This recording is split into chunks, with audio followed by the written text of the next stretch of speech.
The left's attempt to shut down and just demonize conservatives in this country is ramping up again. This time, they're attacking African-American conservative commentator Candace Owens for taking on Black Lives Matter protesters during an event at UCLA. Take a look.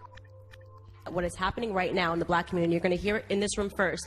There's an ideological civil war happening. Black people that are focused on their past and shouting about slavery, and black people that are focused on their futures. Victim mentality is not cool. I don't know why people like being oppressed. It's the weirdest thing I've ever heard. I love oppression. We're oppressed. 400 years of slavery, Jim Crow, which, by the way, none of you guys lived through. Your grandparents did, and it's embarrassing that you utilize their history. You utilize their history, and you come in here with more emotion than they ever had when they were living through it. More emotion than they ever had when they were living through it. It's embarrassing. You're not living through anything right now. You're overly privileged Americans.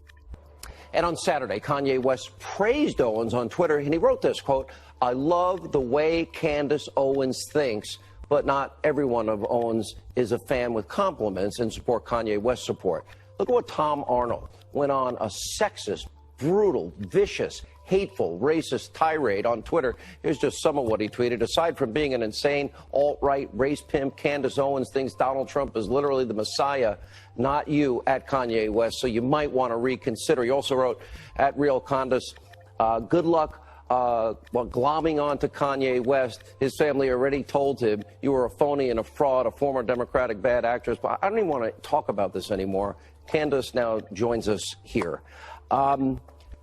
You are a total star. I watched that tape.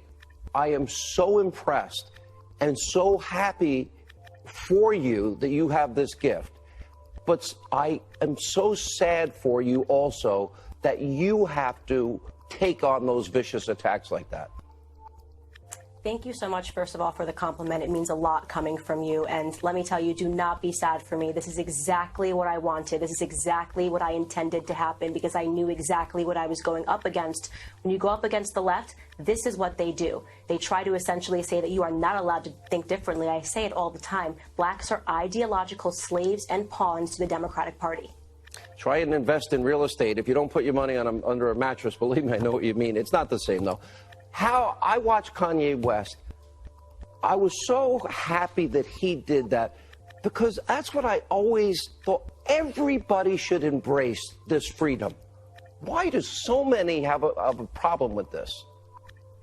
It's not a problem with it. You have to think about what the left has done successfully. They've hijacked our education. They hijacked our families via LBJ and the Great Society Act, taking away black fathers so that black youth would start to look at hip-hop culture and NBA and NFL athletes for the right direction. This is why they're constantly utilizing Hollywood, and there's developed this underground system of conservative thinkers in Hollywood for fear of losing their jobs. Kanye West is just the first person that's brave enough to come out swinging against them and saying that he has a right to think according to how he would like to. I really thought, honestly, it was so refreshing that he did that, and I was happy for you. You know, a very dear friend of mine, Deneen Borelli, she's been a guest on this program often. She wrote a best-selling book, Blacklash. The first thing she writes in the book is Google my name. And because she happens to be a black American who is conservative, the things that come up are the most vicious. Why? Why do you think that is? Well, I think that the reason is because politics is downstream from culture. And if they lose the culture war, they lose absolutely everything they have. They cannot afford to have black people thinking differently. If we move the black vote even 5%, the Democratic Party is absolutely finished. So it's essentially a house of cards that they've been building. When you get black icons like Kanye West, you get...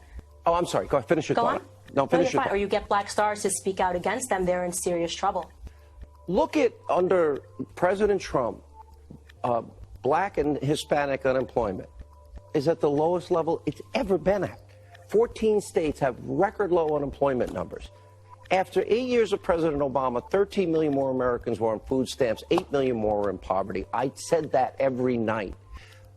Do you think this is going to change? Because the Democrats, every year, every election year, they play the race card. Republicans don't want to count you in the census, the James Byrd ad, and so on and so forth. Do you think this changes? Is there a cultural shift based on results coming?